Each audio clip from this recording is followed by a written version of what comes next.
Are you curious about bodies, pleasure, and possibilities? And what about curious about what others are up to on the planet when it comes to pleasure, sex, and play? Have you considered what pleasure can do for your life, your body, and your bank account? Do you know something magical, delightful, and out of this world orgasmic is not only possible for you, but totally available to you? If you're ready to be the magical, sexual, sexy beast you know you can be, and you just need the tools to get there, you're in the right place. Now, here's the host of The Pleasure Zone, sensual movement artist, relationship and sex alchemist, Milica Jelenic. Welcome, welcome, welcome, my sweet, sweet pleasure seekers. If you're here and you're listening or watching, that makes you a pleasure seeker. Even if just for today, that makes you a pleasure seeker. Isn't that fun just to think about for 1 second that you are actually seeking pleasure and not like, you're not seeking like torment and crap in your life, like you're seeking pleasure today. Awesome. Congratulations. You might be finding something a little more fun in your life. Today, I have a guest on the show. So for those of you who are avid listeners, you notice that I don't have a lot of guests anymore, but every once in a while I come across somebody that I think would have a very fun conversation with me. So I invite them on. And this week and next week are guest weeks. And so this is a fun conversation this week. I particularly chose Alan as my guest, and I was lucky enough for him to say yes after I twisted his arm a little bit, twisted his leg, gave him an energetic blowjob. He said yes. It was very kind of him. He didn't even know I did that, but no, I didn't actually. I just want to throw that in for you guys to go, what? You did what? Yes, I did. So our topic for today is astrology, sex, and relationships. And why? I know I haven't personally, I've had another guest on here talking before about astrology, Tara Green. That was a number of years ago, but it's been a long time since I've had astrology on the show. And today happens to be a day that's got a great buzz around it, the Great Conjunction. There's all this buzz going on. What is it? What's happening? How's it going to affect us? It's got to be big because it's called the Great Conjunction. And it reminds me of this movie by The Dark Crystal by Jim Henson. The Great Conjunction happened and these like two forces came together. And if you've never seen The Dark Crystal, go watch it. It's one of my favorites. Plus I love puppets. So there you go. And on this, I'm curious, what is this? And I wanted to ask an expert on like, what are people talking about? But I also like to know, how does things in our astrology charts affect our sex lives and our relationships and all of that jazz? And Alan is actually somebody who does some super old astrology. So a lot of you, when you think of astrology, you're probably thinking Western astrology. You're thinking about a lot of terms that you hear from Western astrologers, but Alan actually does astrology that's even older than that, Vedic astrology, way older. So I'm going to give you a lowdown on who Alan is and kind of a little bit of his background. So Alan is a Canadian astrologer. He's a palmist and author. He's a graduate of the American College of Vedic Astrology, and he's also a former tutor for the British Faculty of Astrological Studies. He's written several books, including Mutual Reception and the Draconic Bowl for Western astrologers, plus the Kala Sarpa and the Parivartana Yoga. If I'm pronouncing anything wrong, just please correct me, and Stellar Astrology Volumes 1 to 3 for Vedic astrologers. His New Age Noir series, Scorpio Rising, Felonious Monk, and Soma County, features an astrologer as a protagonist who one reviewer has called, I say viewer because I actually see this as going like, every time I read this, I actually see that this is a TV show, a series. So one reviewer has called it the Sherlock Holmes with a horoscope. So how fun is that? Now it got me curious because I absolutely love murder mysteries. I'm like addicted to especially British ones. I love them. I'm all over them, all over Netflix. So they're kind of fun. So Alan, I want to welcome you. And my first question to you is, what possessed you to actually say yes to being on this show? Didn't you promise me a t-shirt? A t-shirt, yeah, I'll make you a t-shirt, sure. You were going to get it yourself, right? That's right. You know, it's funny. I have been knitting things, so that's hilarious you say that. It's You're going to been a weave in knitting. a little unicorn wool, right? That's right. Yeah. Make it magical. For those Mercury retrograde periods. Yeah, I can do that for you. Okay, great. Well, thanks, Melissa, for having me on. It's been so many years since I saw you at the Omega Bookstore Yeah. in downtown Toronto. Back in the heyday, do you remember those days when they actually used to have New Age Books. bookstores? You could go in there, you could look around at astrology books and tarot books Yeah. and buy some crystals and maybe get a reading from somebody like you or me or whoever. Gosh, the glory days. I could go back even further to the 80s in Montreal when I first got into Vedic astrology. And after getting my diploma from the British Faculty of Astrological Studies and moving to Montreal for the first time. And at that time, there was like 4 different bookstores in town. And you could go there and put up a little poster and say that you were an astrologer and that you're going to be giving courses starting in September, and people would show up. Oh, it was so quaint. We'd go to bars, restaurants, and cafes and have our little tete-a-tete there, but those days are gone now. Everything's online. How No. sad. Even worse now. We're all under restraining orders. Confined to home. This is the way we meet now. But anyway, sorry. What was the question? Why did I agree to doing this? Yeah. I'm still asking myself, what am I doing here? What am I doing here? Well, This is how my life started. I was I'm a up for zygote, astrology. and then. Well, I was first attracted to astrology because one of the key words in Western astrology, I was first a Western astrologer. And if you know just a little bit about Western astrology, they have these, what they call aspects, which are angular relationships between planets.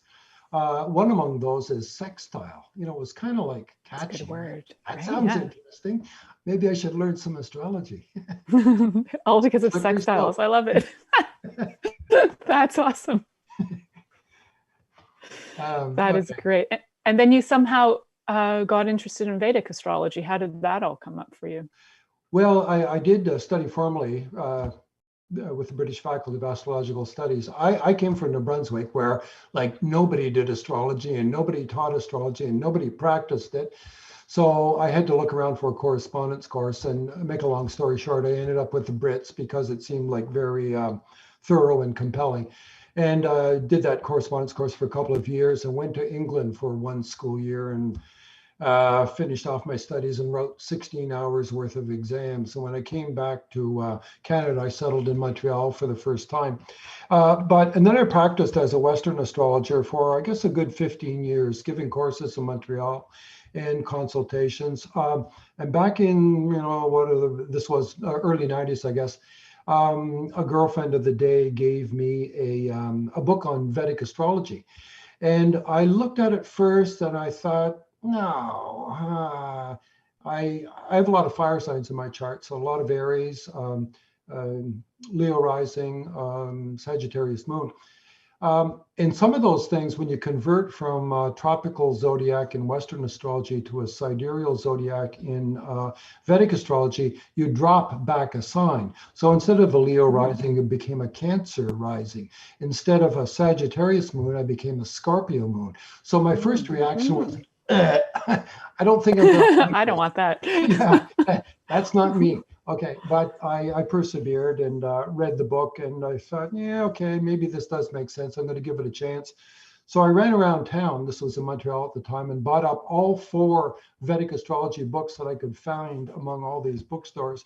And that whetted my appetite a little bit. And then that fall or the next year, I went to a conference in San Diego on Vedic astrology. And, just kind of came home with a suitcase full of books, the software. But while I was there, I, talked to a lot of people, and they said, "Oh, you're Canadian. You must know Hart Defoe." No, who's Hart Defoe? Well, he's just like practically the greatest, Vedic astrologer in the Western world. And he lives in Toronto. You're kidding. So I eventually tracked him down and went for a consultation. I thought, well, that was pretty impressive. I told him I wanted to learn more. I came back maybe 3 months later for a weekend workshop here in Toronto. And then a year later, he launched like a full-blown program in Albuquerque, New Mexico, which I then got on board with that. And that was the beginning of, 10 to 12, maybe 15 years worth of study with him. And I went along and got certified, as I had done before in Western astrology. I thought, well, it's good to be certified, even if only because jumping through these hoops sort of confirms, at least to yourself, that you know all the basics, and well, more than the basics, quite frankly, everything you need to know to function professionally. And of course, it means something to some people. Not most clients don't ask you whether you're certified. They simply say, how long have you been doing this, and that sort of thing. But anyway, away I went. So starting around the mid-90s, I began shifting from Western astrology to Vedic astrology. And it's like walking with a crutch for a little while using my Western astrology. I was doing like double analysis each time I would see a client. But eventually I kind of dropped that crutch of Western astrology and I just totally embraced Vedic astrology and got deeper into studies and the practice. And now, like, I'm scarcely aware of what's going on in Western astrology anymore because I simply don't use it anymore. So I'm fully absorbed in Vedic astrology. Oh, that's really cool. So from the Vedic perspective, is there anything as a great conjunction going on right now? Well, there is no difference really, except the backdrop of the signs. So what is a great conjunction? It was great for me. Was it good for you? Was it? So honestly, I almost fell asleep for the last 3 days, like pretty freaking knocked out, unconscious, tired. And I was like, what on earth? And then around 6:30, I started feeling more alive. Oh, well, that's too much I don't know. Okay. Back off. That's what it is. It's yeah, try coffee. Okay, I'll try some coffee. As far as the great conjunction goes, that's simply from Earth's point of view, as we rotate around the sun, all the other planets are rotating around the sun in their orbital period too. And from our point of view on Earth, we can look at the sun or we can look at some planet out there, and we basically project our line of sight out into the constellations. And in Vedic astrology, this is easier to explain because we project our line of sight out into the constellations and we see a backdrop of stars, which astronomers or Vedic astrologers can identify and say, you see that pattern there? That's Aries. See the pattern next to that? That's Taurus. So in Vedic astrology, the zodiac is locked to the fixed stars, and that is unchanging over time. Western astrologers use something different that says basically on the first day of spring, when the sun appears to be crossing into the northern hemisphere and we get longer days, that is the day technically when the sun goes into Aries. But that's a kind of a paradigm that's established. Actually, on that day, if we look at that sun, when the Western astrologers say on March 21st that it's the first day of Aries, if an astronomer or a Vedic astrologer would look at that sun, project his line of sight out into the constellations, he would say, hey, that's not in Aries, that's around early Pisces, let's say 60 days of Pisces. So the two zodiacs are off by 24 degrees. But that's just a frame of reference. In the sky, you still see a full moon on the same day. You still see an eclipse on the same day. You still see the two great planets, Jupiter and Saturn, slowly come together and then be exactly together as they were today at 1 o'clock in the afternoon. They are exactly together. And Western astrologers and Vedic astrologers see that very same thing. Two little points of light where one is just sitting on top of the other. They appear so close together in this circumstance, in this era, that they appear almost as if they were one star. I mean, at first glance, the casual observer might say, that's a star. But if they keep looking at it, they'll see the two break apart, and then they'll realize, oh yeah, those are planets. But the point is, astrologers, whether they're Western or Vedic, still see those two planets in conjunction. Where they depart in terms of perspective is Western astrologers say that this is occurring at 1 degree of Aquarius, and Vedic astrologers say, no, according to our frame of reference, which is the fixed starry constellations, that's actually happening at 6 degrees Capricorn. And that's the only place that we differ, although that's not an insubstantial difference, because when you come to interpret planets as seen in one sign versus another, there is potentially a big difference, as there is at this time. Yeah, that's why I thought you'd be a fun person to talk to about this. I did know about your Western background only briefly, because when we did work at the Omega Center, I think Sax Francisco told me that you had been a Western astrologer, and at the time you were now more, I think you had settled on like Vedic at the time. It was around 2004 or 5, something. It was before it closed down. Yeah, I was well into it then. I was doing strictly Vedic astrology at the time. Yeah. So that's neat that, because a lot of people, you know, that I'm reading today are talking about it being in Aquarius, and, you know, the dawning of the age of Aquarius song is like going crazy all over the internet. But we don't have the dawning of the age of Capricorn song happening right now. If you'd like to sing one for us, Alan, that would be great. What would it sound like? What would the lyrics be if we had the dawning of the age of Capricorn song happening? Well, it'd probably be a hymn song to the Saturnalia, in all seriousness, right? Because Capricorn is ruled by Saturn. And in fact, you know, Christmas itself was, taken over by Christians and turned into a great Christian holiday, but it was originally a great pagan holiday called the Saturnalia, because it was literally the darkest day of the year. And what did people do on the Saturnalia? They would make big fires. They would bring a flagon of mead or their homemade beer, and they would cavort around the fire, get drunk, and fornicate. Doesn't that sound like? Sounds like a freaking good day, if you ask me. Night. Now, I've got a space outside that I could light a fire. It's a little cold. We are in Canada, but I'm up for it. Well, a big fire. That's the idea. Big bonfire. I'm up for it. I think that's good. Because that does involve, I mean, you are drinking around a fire. What's the next thing you're going to do is fornicate. You have to. They kind of go hand in hand, right? RSVP now. What else do you do? so this also, so with this being in, so the song would be an ode of some sort to Saturnalia. That would be nice. Well, if you look at some of the depictions of Saturn as painted by Goya and some of these other medieval artists, I mean, Saturn is a pretty ravenous and randy looking critter. I've seen this in a satyr, you know. Yes, half man, half beast. Yeah. Pretty party on, like kind of pan-like, right? Don't bring your poodle to this party. No. So that is a pretty fun. Oh, I think I'm just realizing that I'm having so much fun talking to you that I'm forgetting that I'm on a radio show and I'm supposed to have commercials, because there's like things we do here. So we're gonna have a commercial. So you're listening to The Pleasure Zone here on Inspired Choices Network, and we'll be right back to talk with Alan and Annand about sex, astrology, and relationships right after this commercial break. Are you secretly a voyeur, wondering what's going on in other people's sex lives? What if now is the time for a totally different sexual evolution? Are you interested in people who are pioneers of different sexual and pleasurable practices? Lean in now with Milica Jelenic, where she will entice you and your body to know your own pleasure zone.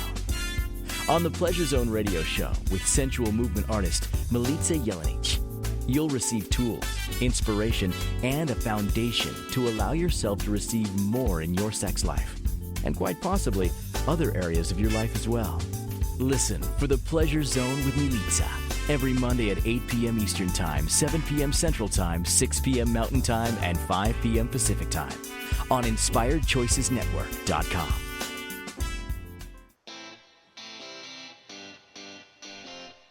Are you a subject matter expert? Are you here to share your expertise with an audience waiting to hear from you in only the way you can deliver? Are you ready to have your voice amplified across the airwaves? Inspired Choices Network has a global radio platform streaming to millions of people across the world. Professionally produced and supported by an accomplished team every step of the way, You can broadcast from anywhere in the world, knowing your voice matters, and we ensure it is delivered with ease and efficiency. Eager to hear your message, the world awaits. Contact us today to become an Inspired Choices Network radio host. Email become a host at inspiredchoicesnetwork.com. This is The Pleasure Zone with sensual movement artist Milica Jelenic. To participate in the program today, join our live studio audience in our chat room at inspiredchoicesnetwork.com. You can also make the choice to ask or comment by email, info@milicajelenic.com. Now, back to the program. Welcome back to the Pleasure Zone, my sweet, sweet pleasure seekers. And tonight I am so grateful to have a friend, colleague that I haven't seen in years in person. So this is kind of fun getting to see people live on video. Annand, he's speaking about astrology, sex, and relationships. First, I was like, Alan, will you come on my show and talk about the Great Conjunction? He was like, oy vey, this is a lot. And I'm like, he didn't say oy vey, but I'm saying that. And I felt it. I felt energetically in oy vey. So I was like, I understand. It's a huge topic, and a lot of people are doing a lot of predictions. So I was like, well, let's break it down to something that's maybe more fun for us to talk about and briefly tap into what everybody's, got the big buzz words on the Great Conjunction going on. And as we heard from Alan before break, from a Vedic perspective, it's in a different sign than it is in the Western perspective. So we're going to have some different ways to see this, and also to regard maybe the effects that this may have on the planet. So it's definitely going to be different if it's in Capricorn than if it's in Aquarius. So that's all curious to me as well, on what kind of impact that has. But I also love talking about sex. So trust me, people, we're going to be tapping into sex as well today. And even if we don't even involve astrology, we'll just talk some nonsense about sex for the fun of it. So thanks for being on, Alan, and being humored by this show temporarily. And what is it for you when you were seeing, when you're knowing, because, you're in this world of astrology, that these conjunctions are happening. What were some of the things that were kind of percolating in your mind of like, oh, okay, so this is going on and it's going to be in 6 degrees Capricorn. What's that going to be to me? Or because it'll affect everybody differently as well, right? Wherever it lands in their chart, I would think. Yeah, that's true. So one of the first things that we want to talk about, or at least I want to talk about, is when you have a conjunction of any true planet. So, in astrology, we consider the sun and moon as part of the picture, but those are not true planets. The sun is a star, the moon is a satellite of Earth. But the true planets, like our co-equals in the solar system, are Mercury, Venus, Mars, Jupiter, and Saturn. Now I'm going to stop right there, because those are the visible ones that we can all see with the naked eye. And those are the same visible ones that the rishis and wise people of the millennia past could lie on the hillside at night, and they could point them out to their students without the benefit of telescopes. I mean, Uranus and Neptune and Pluto are out there, but you need telescopes to see them. So they're not part of this paradigm. They're used in Western astrology, not in Vedic astrology. So in Vedic astrology, we regard a conjunction of 2 true planets, so Mercury, Venus, Mars, Jupiter, or Saturn, as constituting, when they are only 1 degree apart from each other, it constitutes what is called a planetary war. It's sort of like, look, there's 360 degrees of sky available.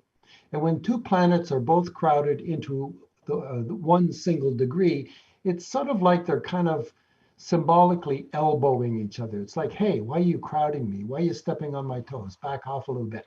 So this kind of war exists between the 2, where they sort of struggle for supremacy. And there are ways to determine who's the winner in a planetary war. Often it's the brightest. And when it comes to Jupiter, it's almost no contest, because it's almost always brighter than any other star.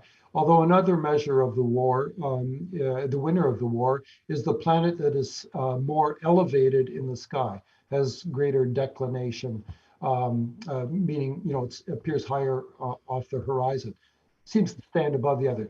So currently Saturn is that higher planet, although Jupiter is the brighter. So you could get into a bit of a debate as to who is winning this particular war. But here's the thing about planetary war.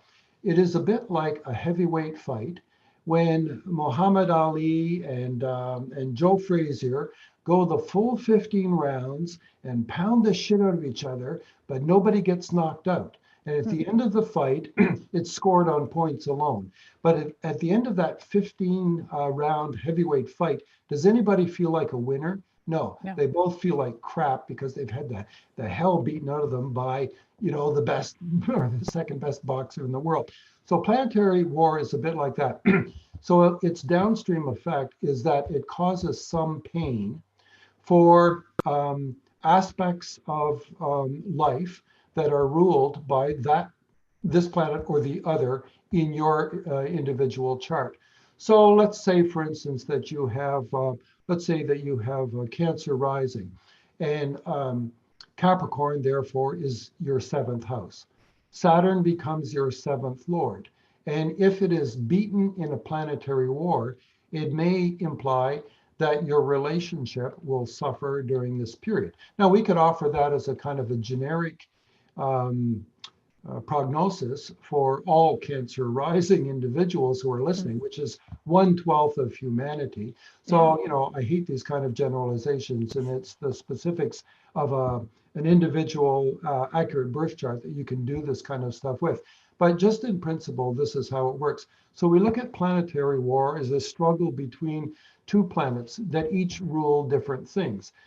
So it's difficult to talk about specifics for any individual or even generalities for a class of people, although I've given it some thought and I'm prepared to talk about some things in the context of relationship. Are you ready? I love it. I'm so ready. I'm learning so much, so I'm just feel like I'm sitting here going, this is great. I'm just going to absorb all this information and listen to you. Okay, so here's a kind of a rough cut in terms of think of it as a little crash course in Vedic philosophy. So in the Vedic system, and this is all of Hinduism basically, there are 4 goals to life. It's what they call the Purushartha. So those goals are Artha, which is material security, Kama, as in Kama Sutra, which is pleasure, then Dharma, which is doing the right thing, goes along, the golden rule and right livelihood and all the rest of that. And the last one is Moksha, which is release and liberation from whatever you've accumulated in life. And you'll get this in the context of yoga. Some organizations refer to themselves as Moksha Yoga. So Purushartha, the 4 noble goals. Saturn rules 2 of those, or is a contributor to 2 of those, which is Artha, which is material security, and Kama, which is the pursuit of pleasure. Those are the 2 sort of lower goals for humanity. The 2 higher goals, which are Dharma, doing the right thing, being noble, following good principles, and being able to let go. That's being charitable or denying your own ego and letting somebody else have it, let's say. Those are things that are ruled by Jupiter. Okay, dial back now to the current circumstance in the sky. Jupiter and Saturn are together in a planetary war. What sign are they in? We have to adhere to the Vedic system, and we say they are in Capricorn. Saturn owns Capricorn. So Saturn is at home in Capricorn. It's like a man in his own house, a king in his own castle. So that means he has strength in this particular instance, and he will for the next 2 years, as long as Saturn remains in Capricorn. Meanwhile, Jupiter is in Capricorn, and this is practically the worst sign it can be in. We use the term debilitated, which means handicapped, compromised, somehow, incomplete, and is not functioning properly. So, and that'll last for about a year. Jupiter just recently went into Capricorn, and it'll stay in any given sign for about 1 year. So 1 year forward, but we can use this great conjunction as symbolic of many years to come, at least 20 years, because these Jupiter-Saturn conjunctions only happen once every 20 years. So back up to these two planets. Saturn is strong, and Saturn rules material security and pleasure.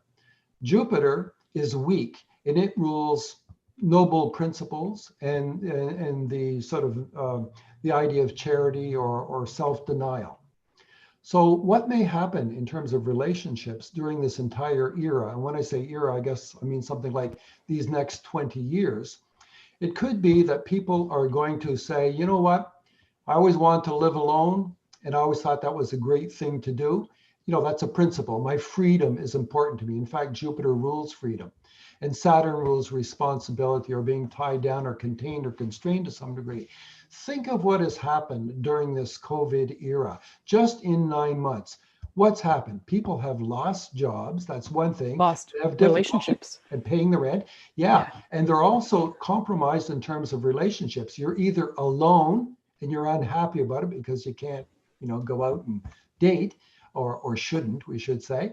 And a lot of people are feeling like, wow, this idea of living alone is like not good on 2 scores. 1, I can't make the rent, and 2, I'm lonely.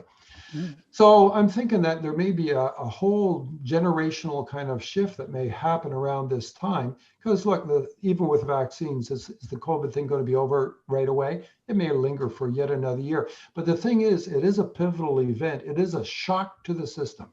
And it's going to make a lot of people say, man, is this really the way to go? Living alone and trying to make it on my own? Maybe I should be partnering with somebody, even if it's just a buddy or a girlfriend. But, you know, I got to think of partnering now, because that will help me with my material security, because it'll be splitting the rent and I won't have anxiety about that. But the other thing is too, I will have companionship. And if it's sexual companionship, great. Even if it's just platonic companionship, that is something too. Do we not get pleasure simply from talking to our best friend? Sure. That's a form of kama. Kama, as in Kama Sutra, is not just the pleasure of sexual congress. It's also other things that we enjoy. Good food, music, the touch of silk on our bodies, and all the rest of that. This is part of the broader spectrum of Kama. It's fulfilling some desires for nicer things in life. Artha is the basic security of a roof over our heads and some rice and beans every day so that we don't starve to death. Kama is when we can actually put paintings on the walls, a carpet under our feet, music in the background, and I can have a mango or some ice cream for dessert along with my rice and beans. These are pleasurable things of life. And so we're pursuing those.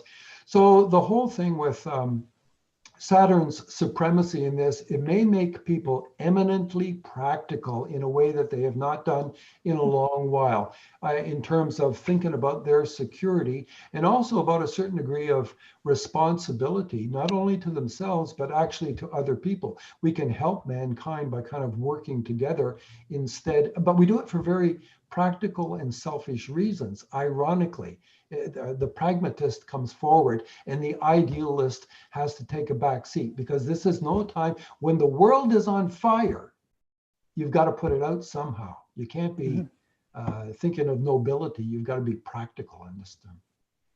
So this is kind of where we're at too. I mean, it's interesting to see how that's playing out astrologically, and that's truly, it's like it's playing out in our lives right now. It's fascinating how that always shows up for people who are, you know, they kind of poo-poo astrology. It's like, well, when you actually hear it from the science of it, it's very fascinating how that, how we can see it showing up in our lives right now. And I'm excited for that to be more, for us to have more pleasure, to be more practical about it too. Like practical pleasure is very fun to me.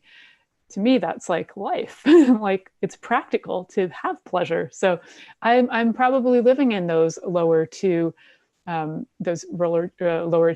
ways of like ruling my life. And most people are. Yeah, probably not living the moksha part very much, or probably not burning off my karma very much right this lifetime. Maybe probably getting more of it for all I know. But quite simply, it also goes with age as well too. I mean, we start off, let's say, in our the idea of getting a university education or any kind of training, whatever, is to get a job, like to qualify you to become employed, to get some money so you can move out of your parents' house, you can have your own apartment, you can buy a car, you can live your own life. That's all part of your security. And then the more money you have, which you progress in your career, you can buy a nicer car, or you can buy good clothes, or you can take a vacation, all of which are pleasurable. Am I right? And sure. the notion of dharma only comes along later when you're truly successful. Like actually when you're earning well and you've taken care of yourself and let's say your spouse or your kids or whatever. And it's only then that your thoughts begin to turn to your community. And you start to think, well, I should be giving something back to my community. And whether that's in a church group or whether that's a local community or whether that's you're going to donate money through charitable organizations or some sort, you start to want to do the right thing. And moksha is, something for people more around their retirement years or, in their maturity, when they say, you know what, been there, done that, succeeded, happy with my life. And now I can start giving money away. I can start being more generous with donations to charitable organizations. I can, gift things to all kinds of people. And you know what, really, it doesn't matter to me anymore. And that's often when people get more spiritual too, in their elderly years or their more mature years, because they say, is this all there is lying on the beach at Club Med? Isn't there something more to life? And you start asking yourself that question, you realize, yes, there is more to life. And what could it be? I could be living, doing good for others, quite simply, and giving up what I have gained in possessions to make things easier for other people. That's part of the moksha. So don't worry about it. It's a nice development. Do we ever do it backwards? Because I feel like I almost had more of the moksha in my life in my 20s when I was more concerned about humanity, or maybe more giving back and doing things that were more charitable. Even though I didn't have necessarily the finances that made sense to do that, I would do a lot more for like gifting things, my time, my all kinds of stuff. And then all of a sudden I became a bit of a materialist somewhere in my mid 30s or early 40s. Yeah, often of some kind of necessity, right? Because you want a place of your own, because you're married maybe now and you have kids or whatever. But certainly, the fact that you may have been inclined towards, spiritual pursuits or whatever at an early age is a unique circumstance to you, which is driven by probably the composition of your chart. What I was talking about earlier is more a broad, generational thing that we all kind of experience. We all go to university or get training in order to get a job, in order to make money, in order to buy a car and a house. I mean, that's all very materialistic, and the pleasure seeking and all the rest of that. So that's kind of generic for mankind. But yes, there are individuals who are reincarnated as having done all that stuff so much, like this life, they come straight in and they go right for the Dharma, and they're spiritual from the get-go, and they embrace a higher order of life, if we can put it that way.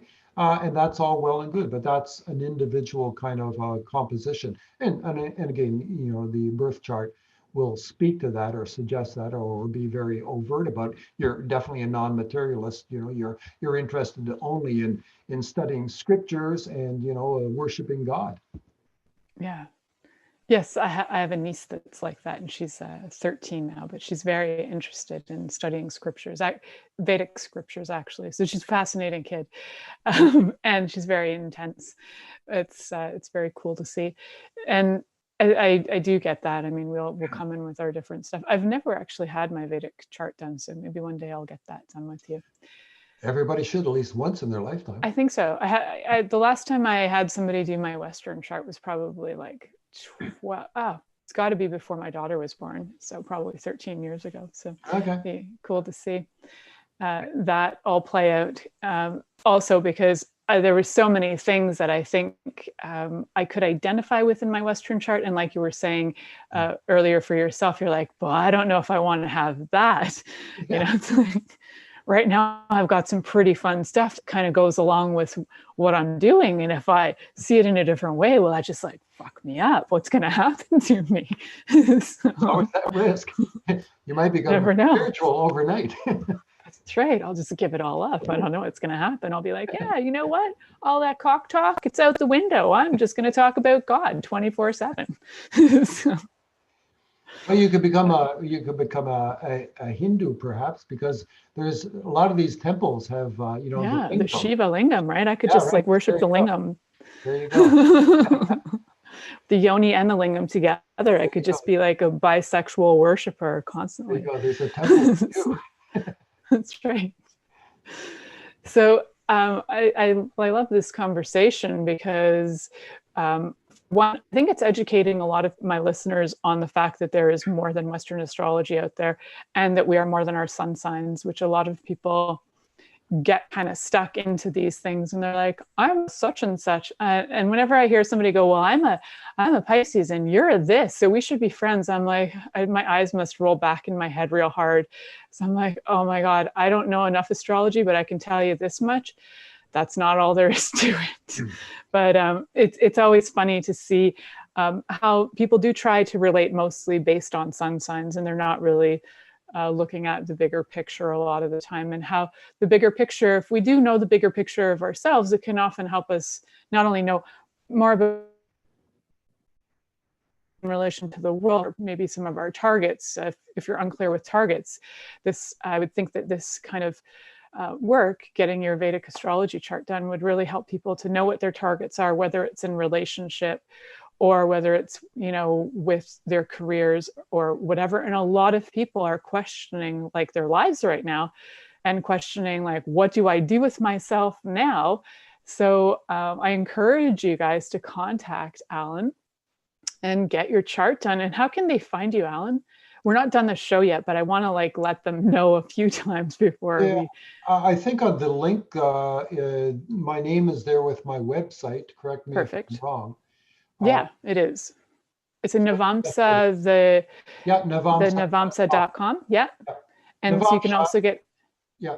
That's how you pronounce it, Navamsa. So it's spelled N-A-V. Navamsa, but it's Cool. Navamsa. What does that mean? It means the 9th division of a sign. So in Vedic astrology, they look at the regular chart, but there's all these subdivisions, what they call harmonic charts. And the Navamsa is regarded as sort of the spiritual chart, the subchart, if you like, or harmonic chart of your birth chart. So it was just, back in the gold rush days of website addresses, I jumped on this quickly, along with sextile.com. I got that great. That's awesome. You got to cover both sides of the road, right? You really do. All the parts that you like the most. I love that. Are there similar things in Vedic astrology? Are there things like the different are there sextiles in Vedic astrology as well, or there are aspectual relationships, but there are trines, but only Jupiter exerts these trines. There are sextiles and squares, but only Saturn does those, and squares and quincunxes, and only Mars does those. So it's a totally, it's not radically different, but it's different. Yeah, that is different. It seems some way simplified. It is very much more simplified. Yeah. It is simplified. Yeah. And that is the beauty of it. A lot of people, hesitate to get into it because they think it's complicated, but one step at a time, it's not complicated at all. And, I believe it's easier to learn how to read a chart once you know the principles in Vedic astrology than it is to be competent in Western astrology. After having been 15 years plus in both, I'm never going back to Western astrology. And if anybody wanted to learn astrology, I would never teach them Western astrology. I would say, you got to learn Vedic because that is the way they go. I become a Vedic chauvinist. Okay. I like that. But I think it's the proof is in the pudding. When I do consultations these days, if I reflect upon it, I probably say to myself, I see this from that Vedic chart, and I never would have seen that, I think, in the Western chart. That's my perspective. Are there relationship charts, like composite charts that you can do in Vedic astrology as well? Like I've seen people get composite charts for relationships. There is a form of doing that, yes, where you can compare what we call synastry, comparing sort of a critical 4 elements in each person's chart, like your ascendant, your moon, your sun, and your Venus are respectively sort of mundane considerations with the ascendant. The moon is emotive quality and communications. Sun is principles, what we call sort of mission, vision, values. And Venus, of course, is, affection and sexuality. And so if you compare to people's charts, you basically get a 4x4 matrix where, we can compare my moon to your moon, my Venus to your Venus, my sun to your sun, a critical 4. And you can take a snapshot very quickly of how we would get along and where we would get along. And if we didn't get along, where would be the sticking points that would need resolution? And maybe they're not resolvable at all. And sometimes I will tell people in consultation that, this could be a deal breaker for you in your particular relationship, that, this is important to you, but it's not clicking or it's not happening with that person. And, that's difficult to remediate. There's other things that you can do with the Vedic chart too. There's a sort of an analysis of sexuality as well too, sort of basic things on whether a person is inclined for marriage or disinclined for marriage, whether they're, going to have a love marriage or an arranged marriage. I mean, this is a common choice or circumstance in India or other parts of Southeast Asia or the Middle East, where, having your family arrange your marriage is a common occurrence. And then there's the whole sexuality aspect, what degree of passion a person will bring to a relationship. For instance, in the zodiac, you can consider the planets. I mean, they can all be classified male or female, but in the assessment of sexuality, you bring it right down to the critical 4, which are Moon and Venus are sort of like the good girls of the zodiac, the female planets. And Mars and Saturn are the kind of bad boys of the zodiac. And if you've got this interchange between the two in your chart, chances are, passion is simmering below the surface or easily aroused or ready to, get involved. But other people don't have that. For instance, going back to Jupiter and Saturn, as representative of this great conjunction, Jupiter is not a player in sexual relationships because Jupiter is kind of thoughtful, educated, intellectual, moral. That's a big problem, right? Whereas Saturn is amoral. Saturn is down and dirty. Saturn is earthy. Saturn is primal. Think of the Saturnalia, right? So those two are very different. And that's why this may usher in a more sexual era for pragmatic reasons, and the sort of nobility of moral right and wrong might sort of go by the boards, and people are more going to say, let me have my pleasure while I can. Let me do the practical thing. I mean, look, when the earth is in crisis, what happens? If you really think humanity is going to die, you want to start to reproduce, right? What could be, the whole primal reaction for the species might be, my God, we've got to procreate. We're going to die. So we better procreate so that maybe there's a chance that our offspring could live. I mean, that's one impulse. And the other is that if I'm going to die, I might as well have sex because that's pleasurable. And let's take a break on that thought, because that's a great one. If I'm going to die, let's have sex. I like that. So we're going to have our last break because I missed one of them and I'm getting heck from the producers, but that's okay. So you're listening to The Pleasure Zone here on Inspired Choices Network, and we'll be right back after this short break. Are you secretly a voyeur, wondering what's going on in other people's sex lives? What if now is the time for a totally different sexual evolution? Are you interested in people who are pioneers of different sexual and pleasurable practices? Lean in now with Milica Jelenic, where she will entice you and your body to know your own pleasure zone.